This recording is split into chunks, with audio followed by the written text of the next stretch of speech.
There are two questions that everyone asks me when it comes to the disappearance of Brian Shaffer. Did he leave of his own accord, or was he the victim of foul play? Through our investigation, we are hoping to find answers to those questions. I am your host, Kelly Bruce, and this is Brian Shaffer, Dead or Alive, Chapter 2, Into Thin Air. Brian Randall Shaffer, a second-year medical student at The Ohio State University, is a missing adult from Columbus, Ohio. Brian was last seen on April 1, 2006 on CCTV outside the Ugly Tuna Saloon at 1:55 a.m. He was 27 years old at the time of his disappearance and would be 40 years old today. Brian is a white male that is approximately 6 foot 2 inches tall and 170 pounds with brown hair and hazel eyes. He was last seen wearing an olive green polo shirt with a long sleeve white shirt underneath, denim jeans, and white tennis shoes. He was also wearing a yellow cancer awareness bracelet. Brian has a black spot on his left iris and a Pearl Jam stickman tattoo on his upper right arm.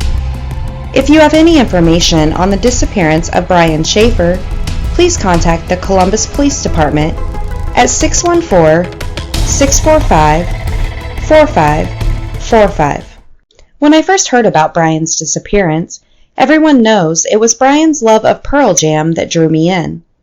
For most people, though, it is the mystery surrounding the disappearance of Brian Shaffer that draws them in. A man walks into a bar and is never seen again.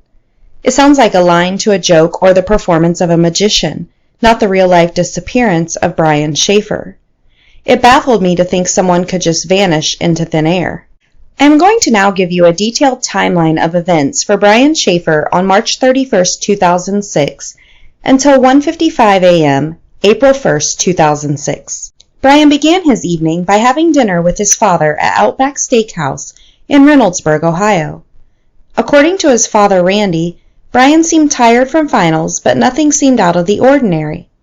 After dinner, Brian went back to his apartment and waited for the arrival of his friend Clint so they could begin their evening. Brian and Clint began their evening by walking to the Ugly Tuna Saloon at approximately 9:30 p.m. At 9:56 p.m., Alexis called Brian. Around 11 p.m., Brian and Clint went to the Short North Tavern. At approximately 11:40, the duo went to Brothers Bar.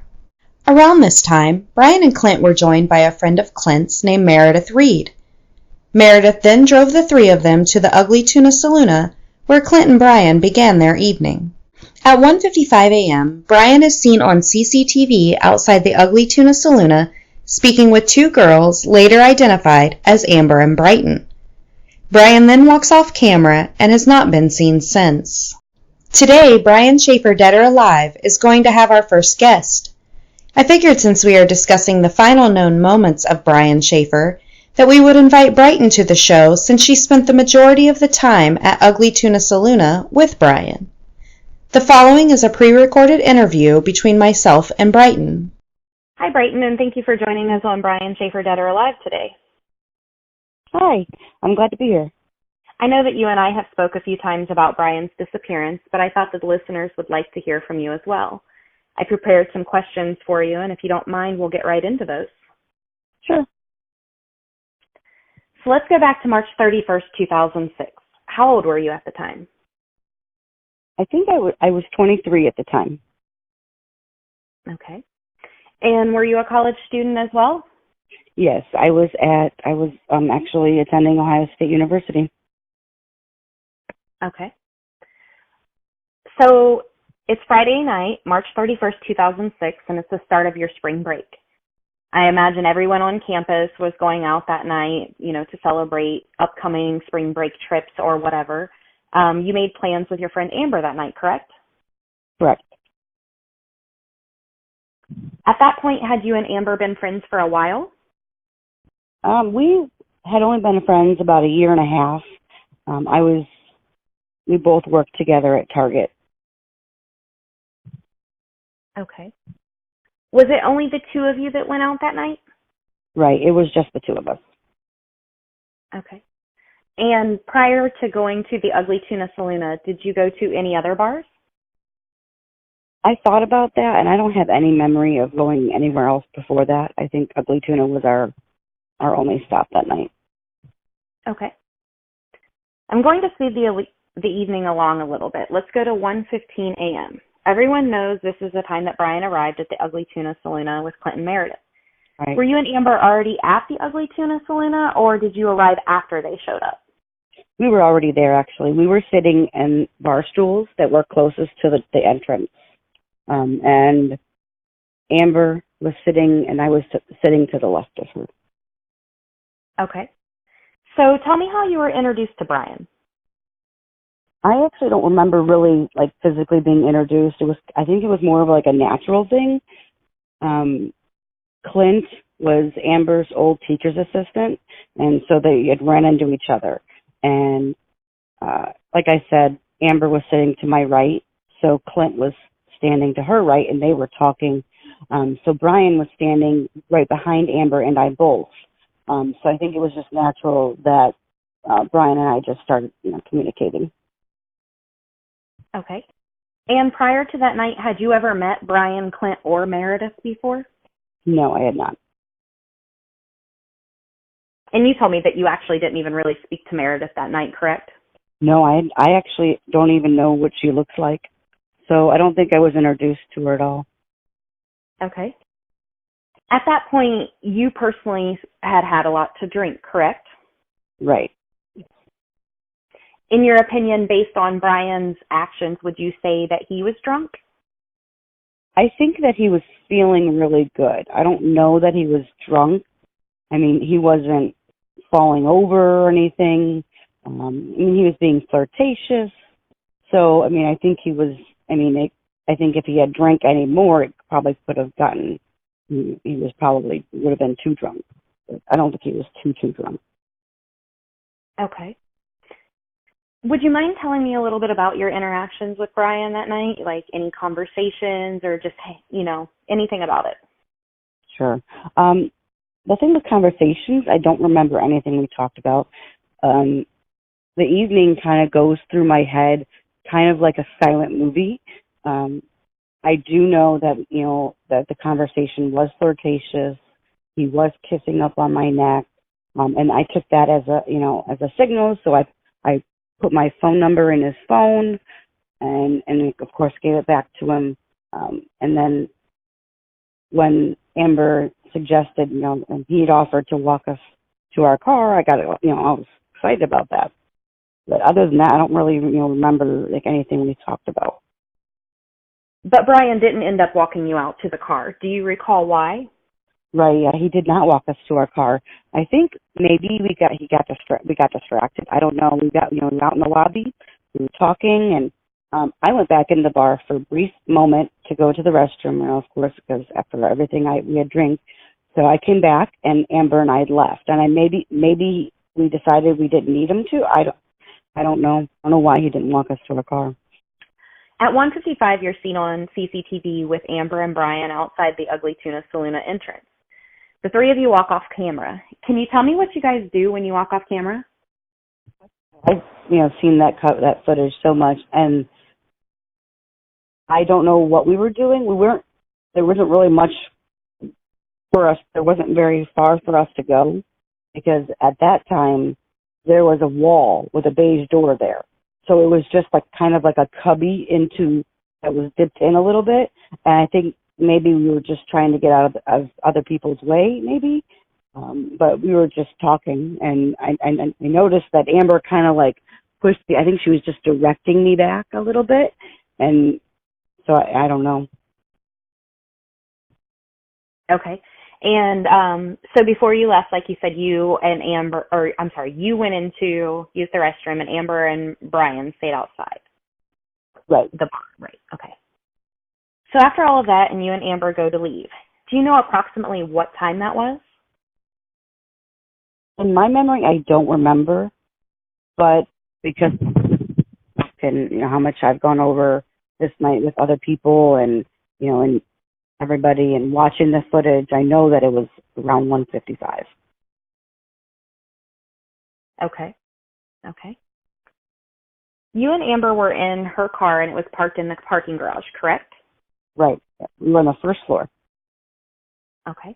And did you and Amber go home when you left the Ugly Tuna Saloon? I don't remember where we went, but out of curiosity, I think Amber has better memory than I do, and Amber said we went over to her boyfriend's house, Will, at the time. Okay. Yeah, that's what she told me too, that you guys went to her boyfriend's at the time and you ended up both spending the night there. Yeah, that was an often occurrence for us. At that time when she was dating him, we went to his house a lot for parties and just hanging out. So it was a very common occurrence for her and I to go over there. Okay. When did you first find out about Brian's disappearance? It was Monday morning. Amber called me, and it woke me up actually. I was really shocked. How long after Brian went missing did it take for CPD to speak to you guys? I really don't think it was more than, I feel like less than a week. I mean, I know it was very soon after. First came to my apartment to interview me, and then not long after that, Amber and I went down to the station and watched the CCTV footage so they could ask us questions about that. I know you still follow Brian's disappearance and participate on Facebook threads or, just any other threads. I'm sure you have went over every detail of that night on your own and have a lot of different thoughts. Is there anything that you would like to add about that night? I wish that I remembered more. Actually, I struggled going back to Ugly Tuna after that night. I went back once, and I didn't last very long. I had to leave the bar. It was too hard for me. So, how long would you say it was after Brian disappeared that you first went back in? This was 2006. It had to have been a month or so because I moved back to Toledo midsummer, I think. So I have heard recently that there was an argument between Clint and Brian at the Ugly Tuna Saloon that night. Do you recall any incident such as that? I do not. I did not see them argue, but also I didn't really see them interact either because the entire time I interacted with Brian, Clint was talking to Amber. Did Brian speak of any plans that he may have had later that night or anything that you recall like that? He did not. You were an employee at Verizon Wireless for a little while. You've probably had some experience with phone calls and different things like that. And one of the things that have always intrigued me the most since Brian has went missing is the pings on his cell phone. With your experience, do you have any opinions on that? I do. I was at Verizon for about 7.5 years. And for the majority of that, I did technical support. And I did turn in tickets for network problems and things like that. And the only way a phone can communicate with the network and ring is if it's powered on and it'll connect. There's just no way. There was no way that, I guess I could understand it being a glitch if it happened once. But from my understanding, everyone said that Alexis called twice. Am I right? Well, she called a lot, and how many times did it ring for her in that same day? It rang for multiple hours, yes. And it wasn't just her. It was CPD. It was Brian's dad, his family in general. Everyone started calling Brian's phone once they figured out it was ringing. No way that was a glitch, because that means the phone was on and it communicated with the tower. What does that tell us? It tells us that the phone was on. We don't know if someone found the phone or, if he turned it on or if there was if a killer turned it on. But there's, in my opinion, based on my, my experience at Verizon, there's no way it was a glitch. Recently, I found out from Brian's phone records by going through and putting a name with numbers in 2006 that there were several other people out that night with Brian. and one of them I have actually spoke to, and he told me that it was the first time he met Brian that night because he was in from out of town. Mm-hmm. Do you remember anyone else being with them or coming up to you guys or anything like that? No, I thought it was just the three of them. I thought it was just Brian, Clinton, Meredith. And I didn't even really know that Meredith was part of it. So I only heard about Meredith until after the fact. So the podcast is called Brian Shaffer Dead or Alive. Do you have an opinion one way or another of what you think happened to Brian Shaffer? I think that there is a large possibility that he's alive. I really think that maybe he snuck out that door, the band went out, and he made it all the way to Wendy's and maybe got picked up there. And I think that's something. Maybe I'm just praying that he's alive somewhere because, you don't want to hear bad news about somebody that went missing. Okay. I really do think that Brian is alive. And maybe that's just, hope that, because he's been missing so long and it's such a, crazy case that, you just really, it's sad, that, his family has gone through so much pain. You really hope he's alive. But really ever since the beginning, I really thought that he was alive because there was no sign at all at the bar. If he wasn't alive, I feel like they would have found him in that vicinity, or at least, they did a really thorough search of him. They did. They did a very thorough search for Brian. That's why, knowing that, knowing that there wasn't really a lot of as many camera footage as we thought there was, I knew they're having a way he slipped out of there. I don't think a long time ago I considered maybe he went through that beige door I've been talking about. But looking now that I've seen the footage again and again, because I didn't realize there were two policemen standing next to us. And there's no way those two policemen would let anybody go through that door. And let me just clarify, that beige door you're talking about is now the double doors of the office that is there? Is that what you're saying?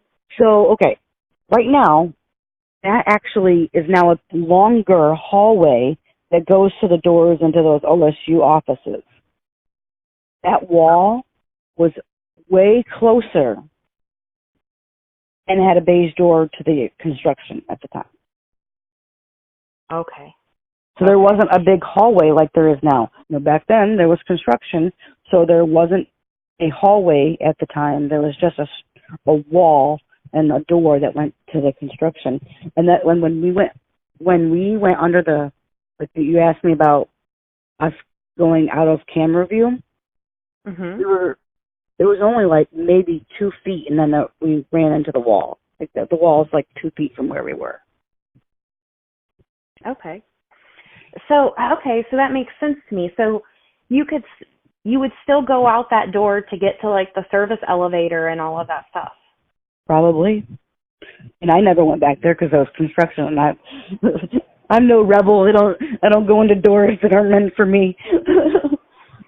I get that. And you know what's funny is when me and Nick talked to Amber, like, over a year ago, whenever that was, she mentioned that she remembered the door there, and she does know that you could go through it because she said she opened the door and stood there to call her boyfriend because it was too loud one time. Not the night you guys were out, but another time.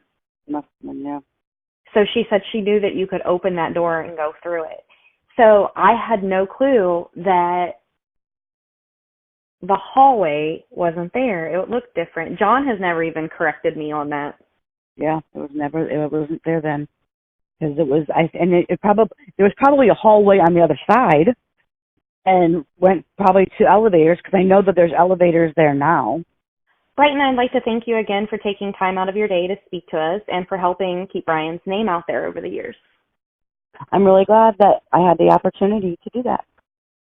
I again would like to thank Brighton for taking the time to speak with me. We have been communicating for the better part of 18 months, trying to go through the last known moments of Brian Shaffer. However, when you are trying to recall memories from a drunken night 13 and a half years ago, it makes it difficult. Brighton and I have even discussed hypnosis to see if she can recover any memories or conversations from that night. Most of the questions I asked Brighton were obvious. A couple I asked with a hopeful purpose that it would spark a memory. Recently, I have learned several new things about the early morning hours of April 1st, 2006. I knew that Brian and Clint had some arguments during their friendship, one happening a couple of weeks before Brian's disappearance. I did not know that they argued at the Ugly Tuna Saloon on April 1st, 2006 until recently. A witness gave a statement in 2006 saying Brian and Clint were arguing that night. However, with the noise in the bar, the details could not be heard. As we all heard, Brighton was unaware of an argument between the two. I have to ask myself what this argument was about and if it had anything to do with the reason they argued 2 weeks prior. I'm always reaching out to people trying to learn about Brian. A couple of weeks ago, I was able to chat with a close friend of Brian's. We spoke of the things they used to do together as well as things that Brian liked to do. During our conversation, he mentioned that he spoke to Brian the night he disappeared. Of course, that piqued my curiosity, so I began asking questions about their communication. He explained that he had not seen Brian for a while since he had been in Puerto Rico for medical school. He had been talking to Brian that night because Brian was going to have a get-together with friends at his apartment after he got home from the bar. I knew Brian had been in Puerto Rico because of the stuffed animal he brought home for Alexis, but I didn't realize it was a lengthy stay. I asked Brian's friend how long he was in Puerto Rico, and he replied, close to a year. This stunned me, so I reached out to John Hurst and Don Corbett to verify this information. They both agreed it was a lengthy stay, somewhere around 6 months. Still wanting confirmation, I reached out to Tom, who is Alexis's dad. Don Corbett put us in contact with each other about a month ago, and we email back and forth on occasion. I asked Tom when Brian was in Puerto Rico and how long he was there. He replied later that afternoon and told me Brian had been there more than once, both alone and with friends, and in more than one location. We here at Brian Shaffer Dead or Alive have evidence of Brian being in Puerto Rico for at least 1 month in the summer of 2005 for medical school. During my conversation with Brian's friend, I asked him how much time there was between Brian returning from Puerto Rico and him disappearing. He replied, weeks, maybe a couple of months. He also stated this was the reason for Brian planning the after-hours get-together at his apartment on April 1st, 2006. His friend stated, I talked to him and made plans to see him. 2 hours later, he was missing. Here are my thoughts on all the information I have recently learned. Brian and Clint had at the very least a troubled friendship. I have not heard one positive thing about their friendship. However, I have not spoke to Clint, and obviously I cannot speak to Brian. It seems there was always an argument, from arguing on St. Paddy's Day to arguing at the Ugly Tuna, and let's not forget that there was some sort of incident that caused them to no longer be roommates. I feel the argument between the two of them at the Ugly Tuna Saloon could be a reason for Brian to want to ditch Clinton Meredith at the end of the night, especially with the get-together already planned at his apartment with his friends. I've always said the window of time for Brian to disappear was so small that he had to want to ditch Clinton Meredith or someone by entering the construction site so quickly. After my conversation with Brighton, I now know the distance he had to go to enter the construction site was much shorter than I originally thought. Just a quick slip through a door is all that was needed. The after-party at his apartment tells me Brian had every intention of going home. He was supposed to contact his friends when he made it there, but that call did not come, and in return, his friends did not go to his apartment. I tell everyone that I go back and forth on whether Brian Shaffer is dead or alive daily, and this information made me go back and forth as well.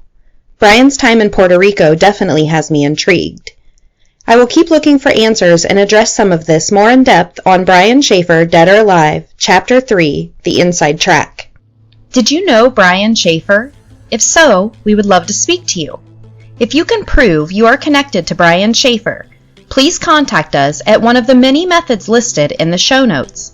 Even the smallest piece of information could help us get a better understanding of Brian Shaffer, the person. Make sure you tune in next week on our Brian Shaffer Dead or Alive blog talk radio station for our first live Q&A.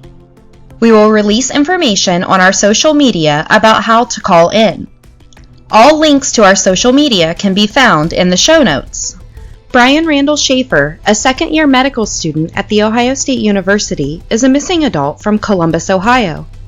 Brian was last seen on April 1, 2006 on CCTV outside the Ugly Tuna Saloona at 1:55 a.m.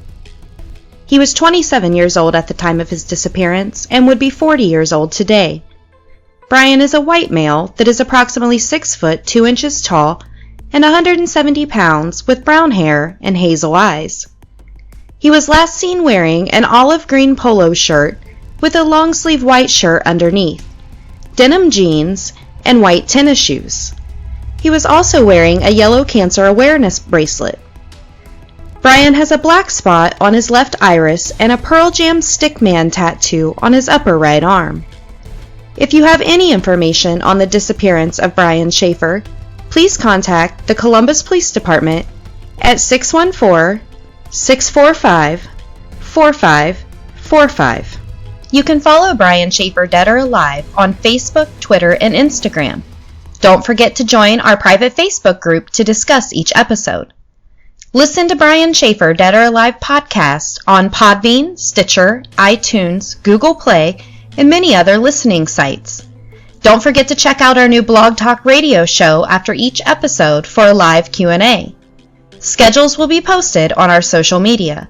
To hear about more of Ohio's missing loved ones, tune in to my other podcast, Missing in Ohio.